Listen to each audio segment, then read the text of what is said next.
A paz do Senhor, meus amados irmãos. Nós estamos estudando a teologia básica e vocês, como alunos, estão participando agora desta terceira aula sobre o Pentateuco. Então, nós estamos aprendendo dentro desta aula do Pentateuco a composição dos livros.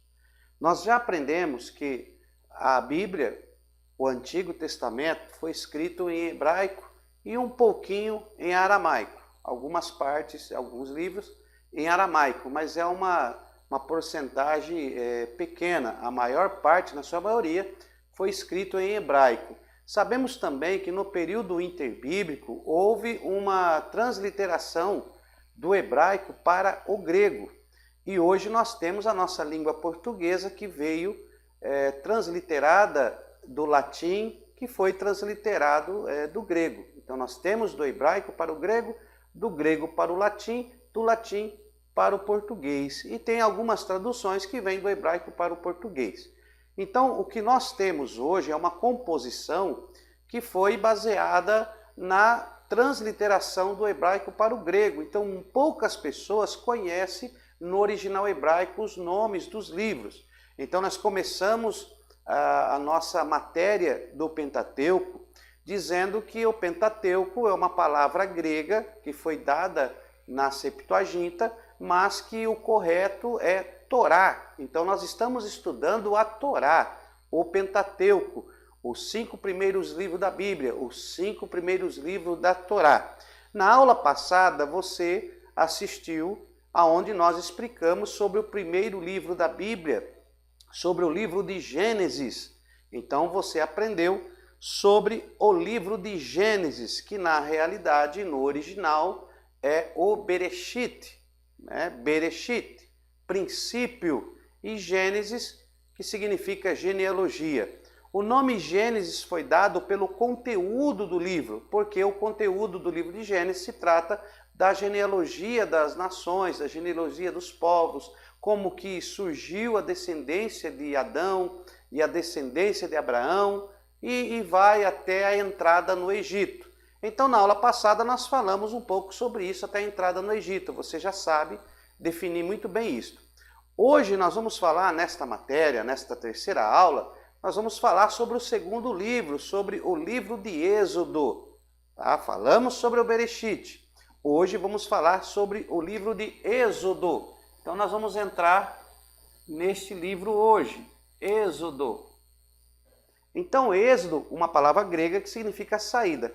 No original não é êxodo. Na Torá está escrito Shemot. Então, êxodo, que no original é Shemot. O que significa Shemot? Os nomes. E o que significa êxodo? Saída. Então, êxodo no grego significa saída. Mas por que, pastor, que foi colocado o nome de êxodo saída? Porque eles colocaram na transliteração do hebraico para o grego, e esse nome foi dado por causa da língua grega, eles colocaram o conteúdo do livro. E o conteúdo do livro de Êxodo fala da saída do povo de Deus ali do Egito até a terra de Canaã, né? Então, até o Sinai. Então nós temos aí o livro de Êxodo, que é saída, mas no original é Shemot, no hebraico Shemot, que significa os nomes. Por que essa diferença? Porque, relembrando, Êxodo, um nome grego, que foi dado pelo conteúdo do livro, que é a saída do povo do Egito, mas Shemot, hebraico, é o significado das primeiras escritas do livro. E o livro de Êxodo começa no versículo 1 dizendo: estes são os nomes. Por isso é o livro de Shemot. Então nós vamos estudar Êxodo. Meus amados irmãos, nós vamos dividir o livro de Êxodo, assim como fizemos em Gênesis, em 3 partes para ficar fácil, tá bom? Para você compreender. Nós vamos fazer 3 divisões e vamos falar de alguns pontos mais importantes dessas divisões. Então a primeira divisão vai do capítulo 1 ao capítulo 13. Ó, primeira divisão de Êxodo, do capítulo 1 ao capítulo 13. Pastor, o que significa essa primeira divisão? Essa primeira divisão, nós vamos falar sobre a libertação. Ó, libertação, que é a libertação do povo do Egito. Então nós vamos falar do capítulo 1 ao capítulo 13 sobre a libertação. E a segunda parte, nós vamos falar do capítulo 14 ao 18. Do capítulo 14 ao capítulo 18. Nessa segunda parte, nós vamos falar sobre o povo até o Sinai, até chegar no Monte Sinai. Então, até o Sinai. Tá bom? Então, primeira parte do livro de Êxodo, do livro que significa saída em grego. Na primeira parte de Shemot, Shemot da Torá, tá? Ó.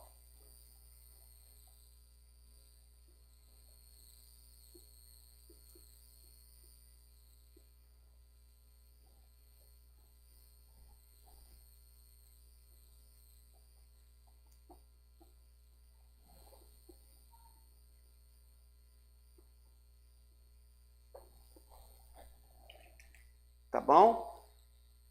Torá, os 5 primeiros livros da Bíblia, no hebraico, no grego, Pentateuco. Então, no segundo livro da Torá, ou no segundo livro do Pentateuco. Então, no Êxodo da Torá, nós vamos falar sobre a libertação, do 1 ao 13, do 14 ao 18 até o Sinai, e depois vamos falar também do 19 ao 40. 19 ao 40. O que é o 19 ao 40? Nós vamos falar do que aconteceu junto ao Sinai. Ó, junto ao Sinai. Ao Monte Sinai. Tá bom? Então, Shemot. Shemot. Então, no livro de Shemot, vamos falar da primeira parte da libertação, da caminhada até o Sinai e o que aconteceu no Sinai. Então estamos dividindo nessas 3 partes. Certinho? Então anota aí que nós vamos falar da primeira parte, a libertação. Ó. Dessa primeira parte da libertação, do 1 até o capítulo 13, nós vamos dividir do 1 ao 13 a libertação em 3 partes. A primeira parte, o primeiro ponto é as pragas. Ó, então aqui vamos falar sobre as pragas, Páscoa e a consagração dos primogênitos. Ok? Então temos aí as pragas, a Páscoa e a consagração dos primogênitos. Esses 3 acontecimentos que aconteceram do capítulo 1 ao 13, na primeira parte da libertação. Aí temos as 10 pragas do Egito. Quais são as 10 pragas do Egito? Vamos lá. Primeira praga, o rio Nilo. Ó, deixa eu ver se eu coloco aqui. 1, 2, 3, 4, 5, 6, 7, 8, 9, 10. Não sei se vai dar para ver aí. Então temos aí a primeira praga, para nós recordarmos.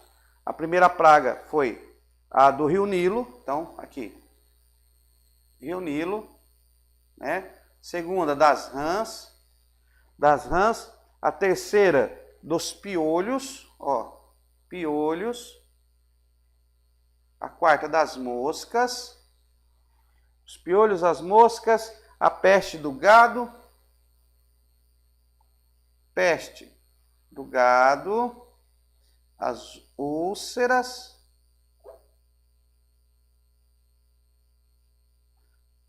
as úlceras, né, que seriam aí os tumores, né? Deixa eu pôr aqui tumores. As chagas. Tumores, aqui ficou parecendo um H, né? Aqui. Tumores, pronto, vírgula, tumores. A de número 7, que são os trovões, saraiva, saraiva. A 8, gafanhotos. Desculpa pela minha letra, irmãos. Gafanhotos. Aí vem a nona, que são as trevas. E a última, que foi a morte dos primogênitos. Morte.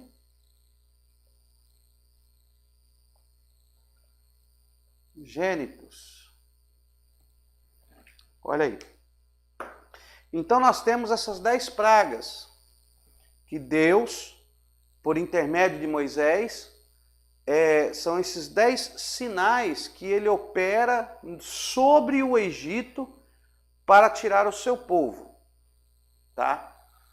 Quando nós falamos de Egito, nós não podemos esquecer que o povo de Deus, você conhece a história, na matéria que nós falamos de Gênesis, falamos da genealogia e como eles foram parar lá no Egito, né? Então, eles começaram a crescer, houve uma fome na terra, depois que José foi para o Egito, e eles entraram lá quando José era governador do Egito, só que Abrão morreu, José morreu, o faraó bom morreu, e diz a palavra de Deus que se levantou outro faraó. Alguns dizem que outro faraó conquistou o Egito e ele agora começou a reinar com mão de ferro e escravizou todos os judeus.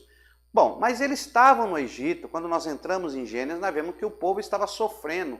O povo estava no Egito como escravo há mais de 400 anos. Então, 400 anos escravos, eles foram impregnados por todas as místicas do Egito, os deuses do Egito. Então eles conheciam os deuses do Egito. E o verdadeiro Deus, que era o Deus do povo de Deus lá, Deus não tinha falado com eles. Podemos até comparar esses 400 anos da escravidão no Egito como os 400 anos de silêncio depois do profeta Malaquias. Não havia manifestação de Deus, Deus não falava com alguém, não há registros de que Deus falou por intermédio de alguém. Então 400 anos como escravos sem ouvir a voz de Deus, sem conhecer a Deus no profundo. Uma nação já tinha morrido, outro povo já tinha nascido e eles estavam escravos no Egito. Porém, quando Deus chama Moisés, Moisés vai retirar o povo do Egito. E através desses sinais, para acontecer a libertação, Deus opera esses sinais sobre o Egito. Por quê? Porque haviam deuses no Egito. Eu vou colocar alguns aqui. Por exemplo, havia o deus Hapi, que era o deus do rio Nilo. Então aqui tinha Hapi. Hapi era o deus do rio Nilo, que trazia toda a prosperidade do Egito. O rio Nilo, ele não é o maior rio do mundo, mas ele é o mais comprido do mundo. Ele só não é o maior, porque ele não é tão largo, mas ele é o rio mais comprido do mundo, é o rio Nilo. Então, estava lá o deus Hapi, que eles adoravam. Era o deus do rio Nilo, aonde as águas passavam, trazia prosperidade. O Egito era próspero e eles adoravam esse deus, dizendo que esse deus Hapi era o deus que estava ali no rio Nilo. Tinha também a deusa das rãs, né? Que houve essa praga das rãs. A deusa das rãs era a deusa chamada Hecate. Hecate, é assim. Hecate. Hecate, a deusa das rãs, que fazia com que as rãs não invadissem, que as rãs... Então tinha essa deusa que ela tinha a cabeça de uma rã e eles adoravam essa deusa também. Tinha também o deus Tote, né? Tinha o deus Tote, que era o deus da magia. Deixa eu pôr aqui magia. Deus Tote, Deus da magia.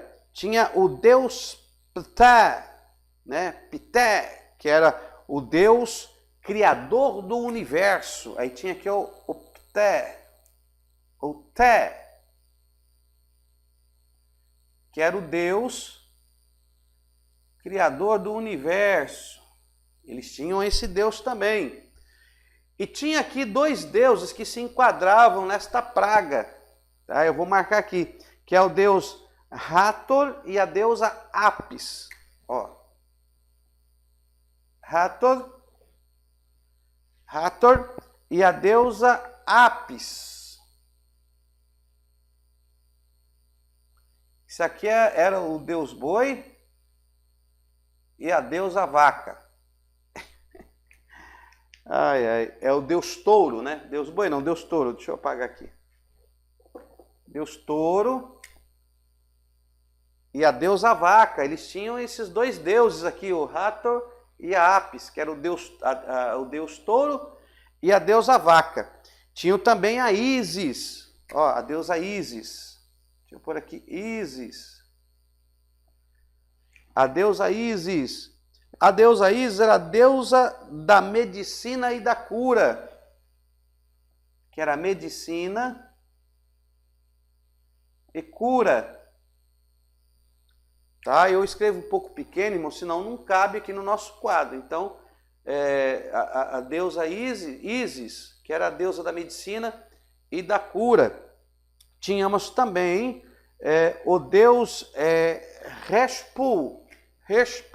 Então, ó, Reshpu. Esse deus, Reshpu, era o deus que controlava a chuva e os ventos. Ó, chuva, ventos. Então, o deus Reshpu era o deus que controlava a chuva e os ventos. Aí tínhamos também o deus aqui que eles adoravam, né? Que era o deus protetor das colheitas, que era o deus Min. Ó. Min era o protetor das colheitas. Protetor, colheitas. Protetor das colheitas. Tinha também o deus que eles adoravam, que era o deus Ra. Deus Ra, que era o deus Sol. E tinha o deus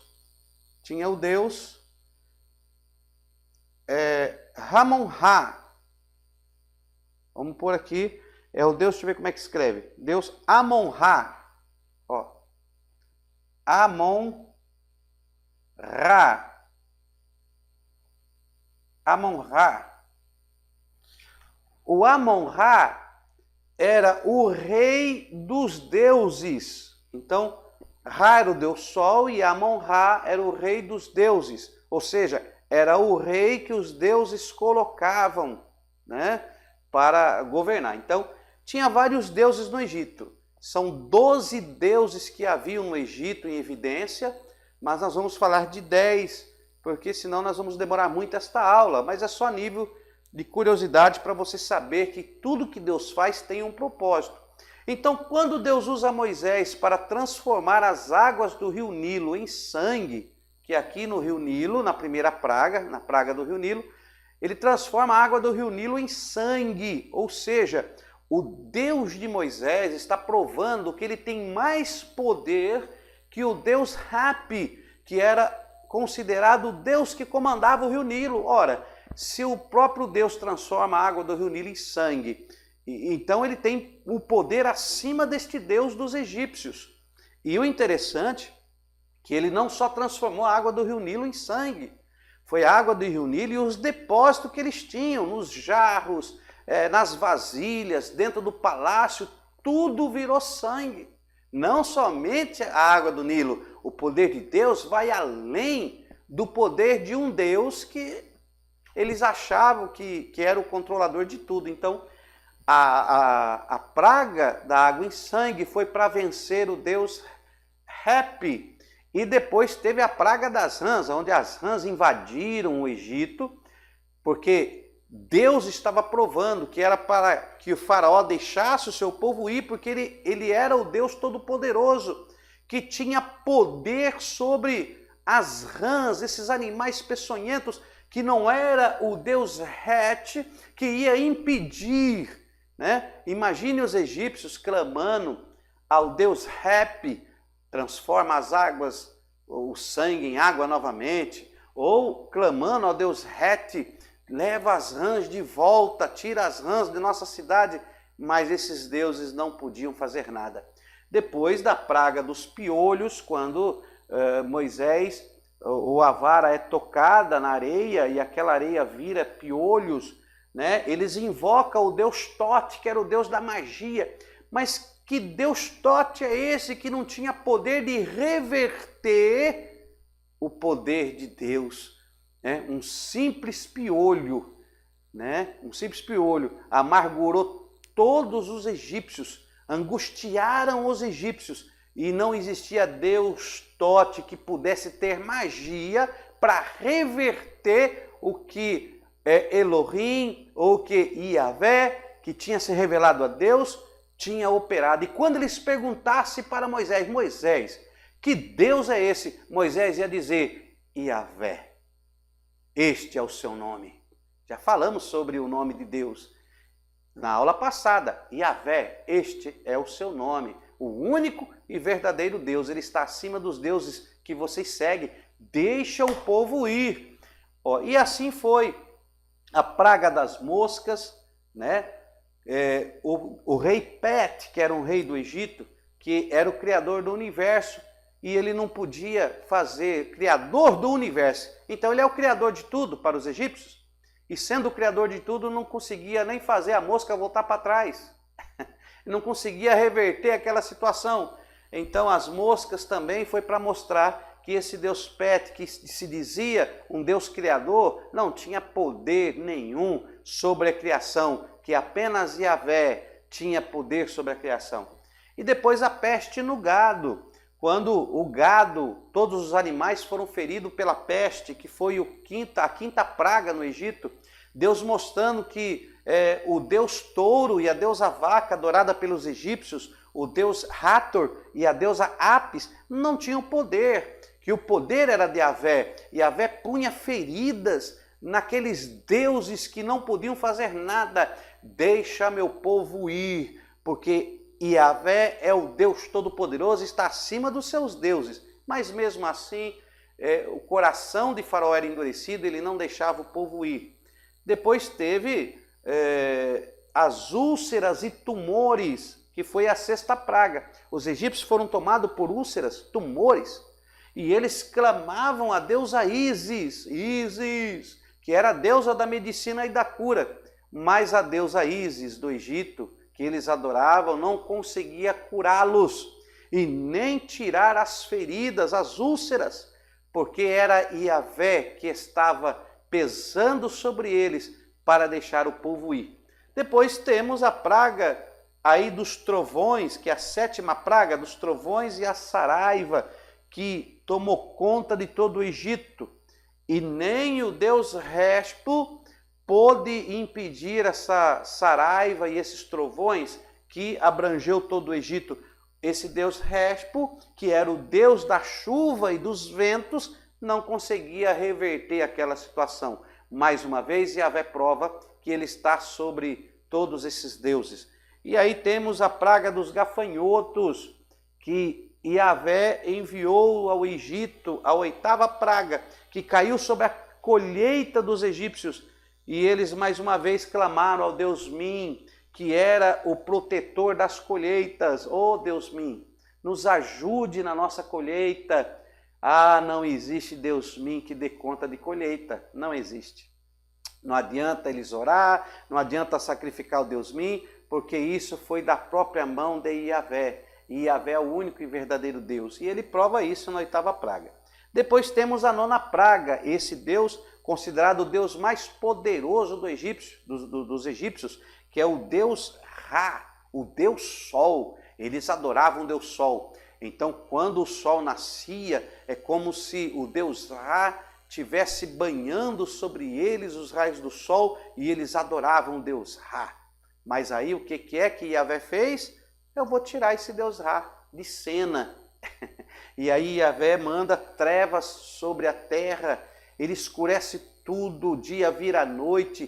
Cadê o Deus Ra? Deus Ra, o Deus Sol, não tinha poder sobre a manifestação de Yahvé. Ele é o Deus Todo-Poderoso. E a última praga, nós vemos no Egito, foi a morte dos primogênitos, né? Quando Deus envia o seu anjo para matar os primogênitos. E aí ele consegue vencer Amon-Ra. Amon-Ra era o deus dos deuses, no caso, Faraó, né? O rei do Egito. Faraó era considerado como Amon-Ra, o deus colocado por Ra sobre todos os deuses. Ele era o rei de todo o Egito, era o rei dos deuses, Amon-Ra.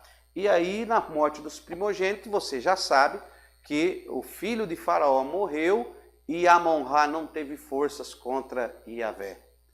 Aí Amon-Ra teve que deixar o povo de Deus partir, porque ele não era páreo para Yahvé. Então temos esse acontecimento, não vamos entrar em detalhes, apenas para que você saiba desse acontecimento. É muito importante, estude, pesquise mais sobre isso, que você vai ter uma grandiosidade.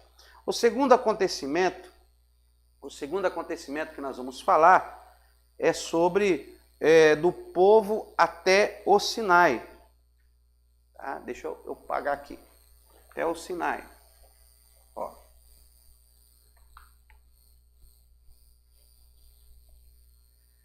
Então, irmãos, já falamos sobre as 10 pragas. Você já viu as 10 pragas e os deuses do Egito que Yahvé venceu atuando com as 10 pragas. Então, nós vamos dividir aqui os tópicos. Primeiro, as 10 pragas, nós já falamos. Você viu aí no vídeo sobre as 10 pragas, aonde Deus, Yahvé, mostrou o seu poder sobre os deuses do Egito. Agora, depois que ele mostrou o seu poder sobre os deuses do Egito, aí vem a Páscoa, que está no capítulo 12. Então, do capítulo 1 até o capítulo 11, vem as 10 pragas, e depois, o capítulo 12, temos a Páscoa, e no capítulo 13, temos a consagração dos primogênitos. Então, eles fazem a Páscoa. Aqui está o sentido da Páscoa. A Páscoa, eles comemoraram a Páscoa porque eles iam sair do Egito. A Páscoa comemorava a libertação do Egito, que é essa primeira parte que nós estamos vendo aqui no livro de Shemote, no livro de Êxodo, a saída, os nomes. Então, a Páscoa representava isso. A Páscoa não era com ovinho de Páscoa, com chocolate, não tinha coelhinho, não tinha isso não. A Páscoa é a saída do povo do Egito. E para eles comemorar a Páscoa, eles fizeram o quê? Eles tinham que comer carne assada no fogo, carne assada ao fogo, pão sem fermento e ervas amargas. Ó.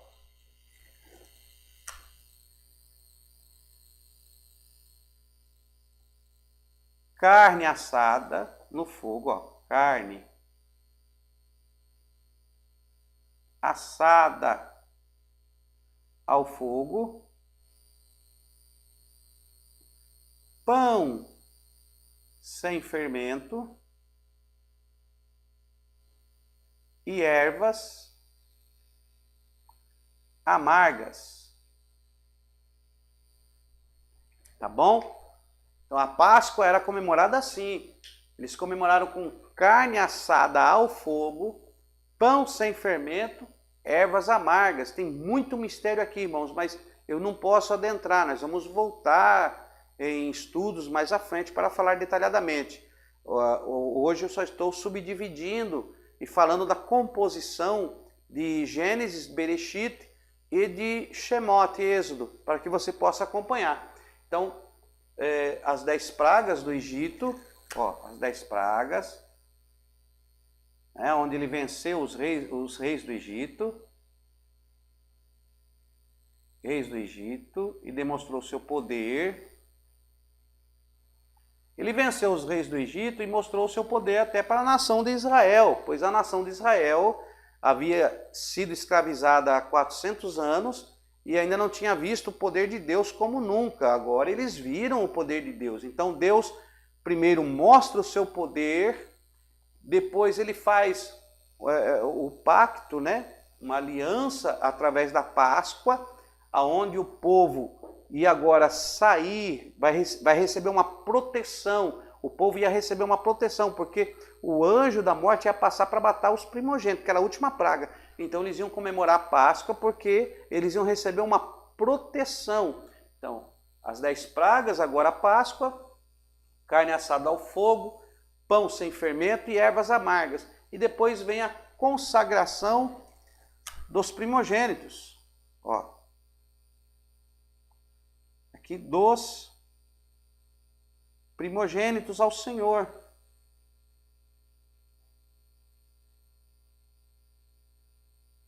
Ao Senhor, né? Homem e animais.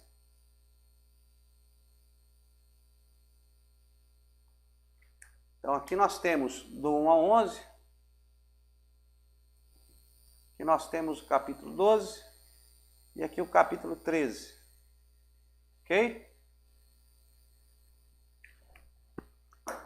Então nós temos aqui do 1 ao 11, são as 10 pragas, você já viu no vídeo. Já falei agora há pouco do capítulo 12, que é a Páscoa, a verdadeira Páscoa. Eu não vou entrar nesse assunto agora, porque mais na frente, quando falarmos da Páscoa do Senhor, nós vamos voltar aqui. Tá bom? E a consagração dos primogênitos, né? Homem e animais. Então temos aqui essa primeira parte. Tá? Então, como que Deus faz para tirar do Egito? Aqui tem até uma tipologia.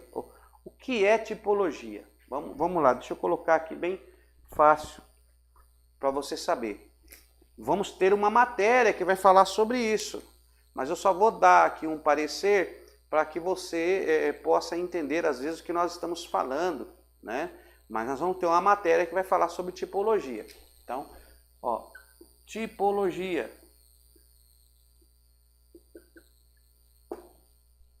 Tipologia.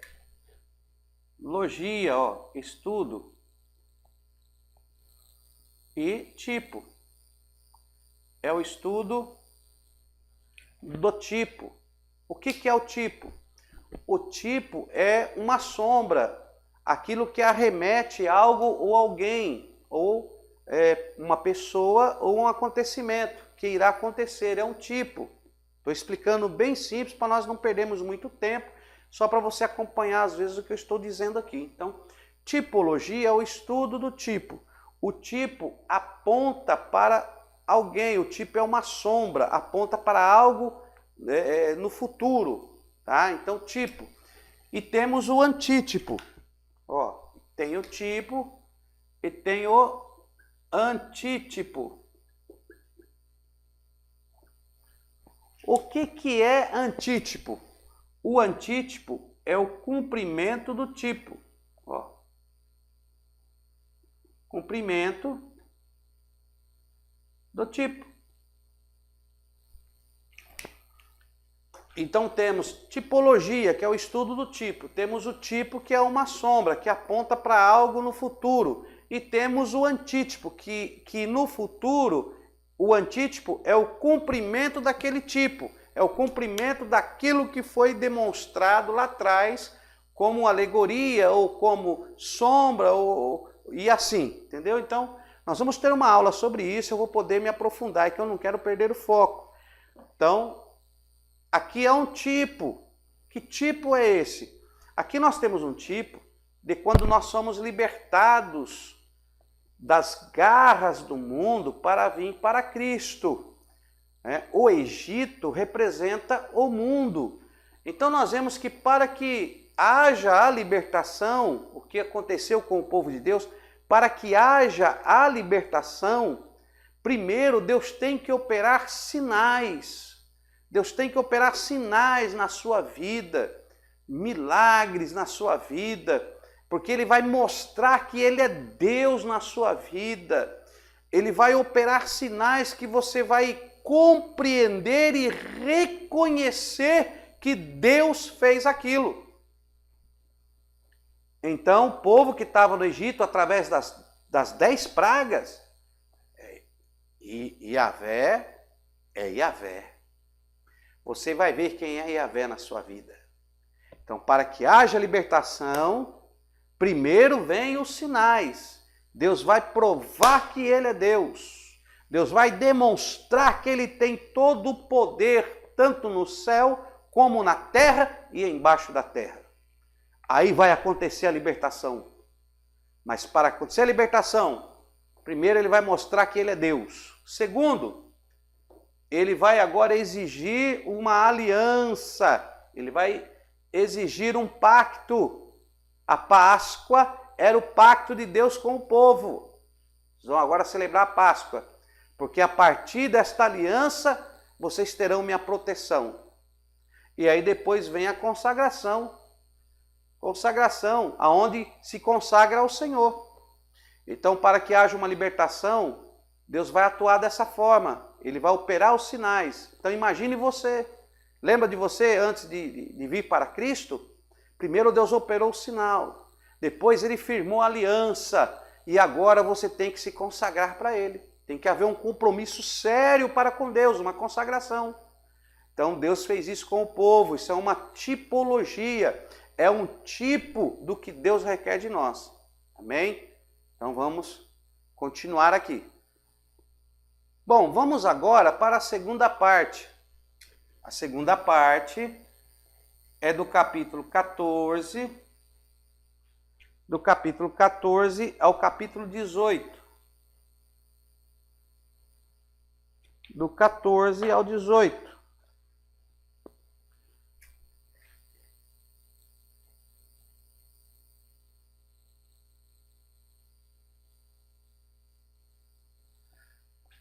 Então, a segunda parte é do capítulo 14 ao 18, que é até o Sinai. Então, nós colocamos aqui, ó, até o Sinai. Essa é a segunda parte de Shemot, que nós dividimos de uma maneira fácil e simples. Então, falamos da primeira parte, né? Nós falamos da primeira parte. Você já viu aí onde nós falamos sobre as pragas do Egito, a Páscoa e a consagração. Primeira parte, libertação, as pragas do Egito, a Páscoa e a libertação. Então, para que haja a consagração, para que haja a libertação, Deus demonstra o seu poder, Deus faz o pacto e você faz uma consagração. Então, falamos sobre isso aí. Agora nós vamos para a segunda parte, que aí eles saem do Egito e começa agora a caminhada até o Sinai. Então, até o Sinai tem alguns pontos que são importantes. Temos aqui o Mar Vermelho.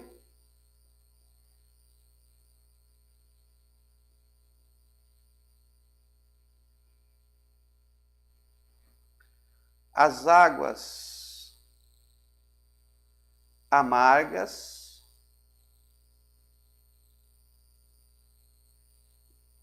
As águas amargas em doce, né? Temos o maná,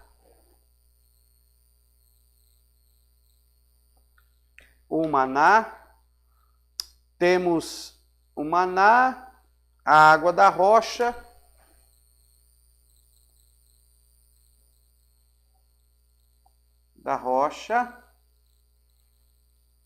e a batalha dos amalequitas.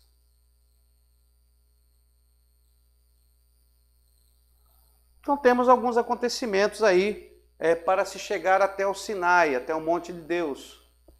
O Mar Vermelho, as águas amargas em doce, o maná, a água da rocha e a batalha dos amalequitas. Então eles atravessam o Mar Vermelho, depois da libertação, agora vem uma preparação, vem algumas fases que eles vão passar, que o povo vai passar. Passa pelo Mar Vermelho, onde o mar se abre, os caminhos que serão abertos.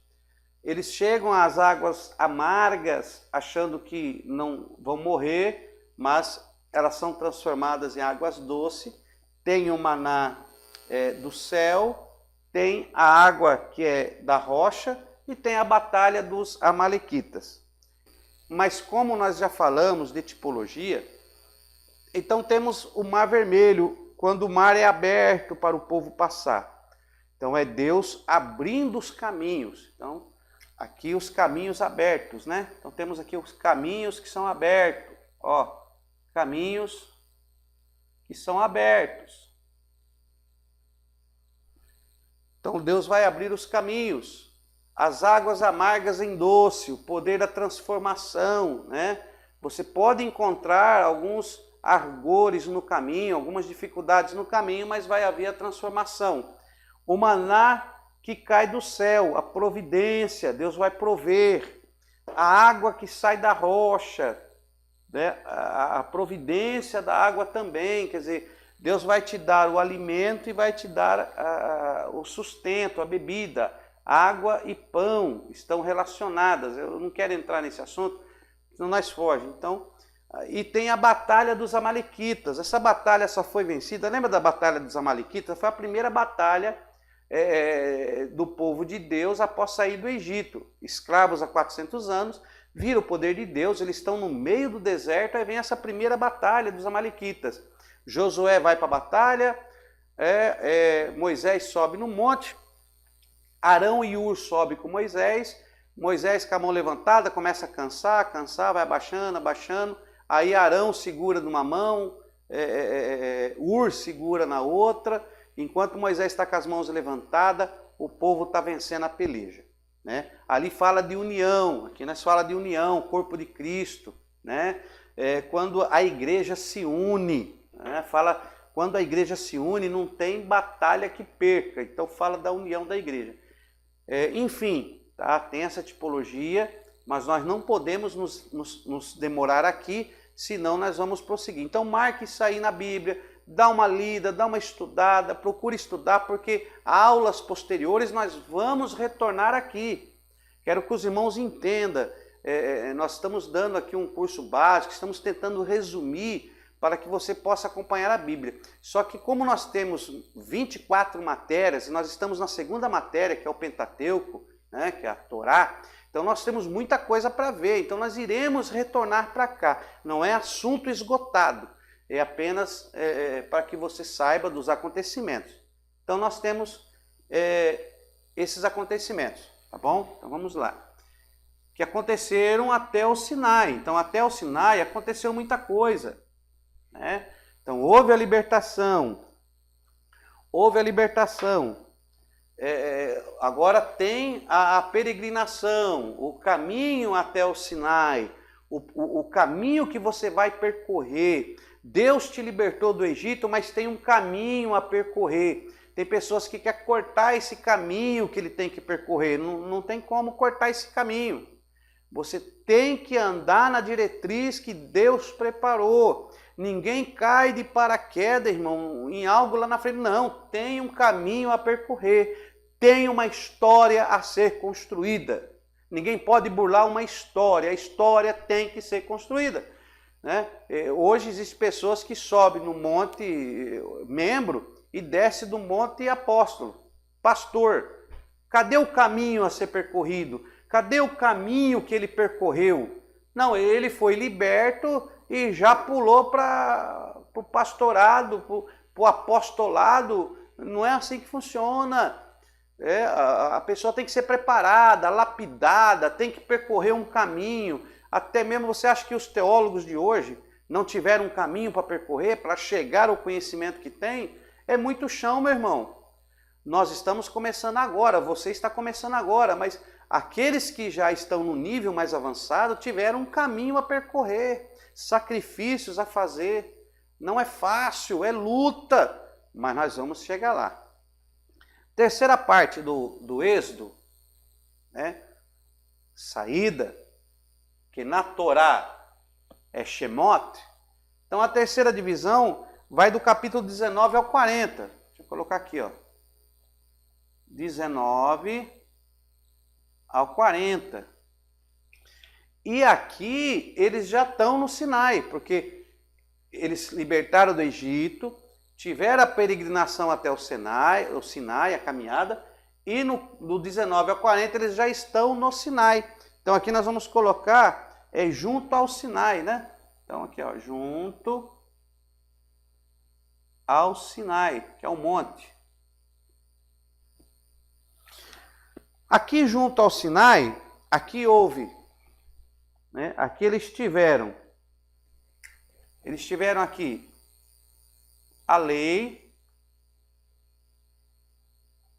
eles tiveram a lei, as festas,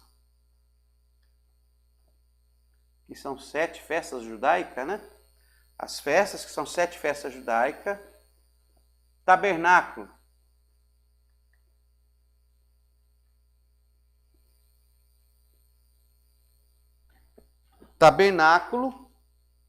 e quarto, a lei, as festas, tabernáculo, e o quarto aí é o sacerdócio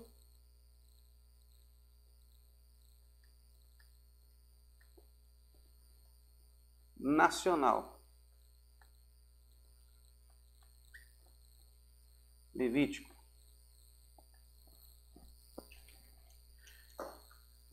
Ok? Então, quando eles chegam no Sinai, aí eles recebem a lei, é instituída as festas, Deus institui, que aí Deus começa a lhes dar a lei, os 10 mandamentos, Deus começa a entregar as festas que eles deveriam fazer por causa da libertação. Deus agora institui o tabernáculo, né? Êxodo 25, né? E me fareis um santuário para que eu habite no meio de vós. E o tabernáculo e também o sacerdócio nacional, levítico. Então, este é o Shemot, simplificado para você entender, tá bom? Então, nós temos aqui a libertação. Você já viu como é que acontece a libertação? Deus opera sinais, Deus opera poder, as 10 pragas, a Páscoa, né? Deus a Páscoa, que é o pacto, a aliança, e depois vem a consagração. Depois temos os acontecimentos até o Sinai, as experiências que o povo vai agora viver com Deus. E agora, junto ao Sinai, chegando até onde Deus quer, agora Deus vai determinar orientações, instruções para que ele habite no meio do seu povo e agora vai dar toda uma instrução para o povo, tá? Este é o Êxodo. Então fique comigo porque na próxima aula nós vamos falar sobre o tabernáculo. Ó. Nós vamos falar sobre o tabernáculo, isso é grandioso. Próxima aula.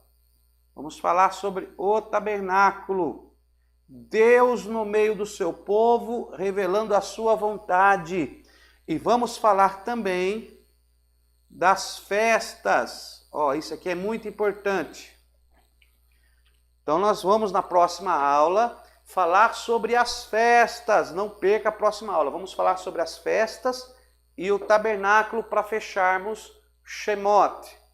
Tá? Porque isso aqui é muito importante, o cristão tem que conhecer sobre as festas judaicas e sobre o tabernáculo. Isso é muito importante, você tem que conhecer sobre isso. Tá? Então continue conosco, continue firme neste curso, estamos aqui devagarinho, as instruções para você ir entendendo, assimilando, mas Deus vai te dar a cada dia mais o esclarecimento necessário. Então não perca a próxima aula, que vai ser muito maravilhosa. Depois que falarmos sobre as festas e o tabernáculo, aí sim nós vamos entrar no próximo livro, que é Levítico, Vaikra, tá bom? Que aí fala do sacerdócio nacional. Então nós vamos falar sobre o sacerdócio universal em Levítico e como que foram separados. Continue conosco, Deus abençoe sua vida. Não se esqueça de se inscrever no nosso canal, no YouTube, CETAD. Lá, clique lá no sininho, porque toda vez que nós postarmos um vídeo, porque tem coisas que nós não dá tempo de falar, é muita coisa. Então nós vamos gravar alguns vídeos extras e vamos lançar no nosso canal. E você se inscrever no nosso canal vai receber esses vídeos que vai somar a matéria e você vai ter conhecimento. Até outros professores que faz parte do nosso corpo docente estarão gravando vídeos também e vai ser colocado para que todos possam ter acesso aos estudos. Então, continue conosco no nome do Senhor Jesus e até a próxima aula.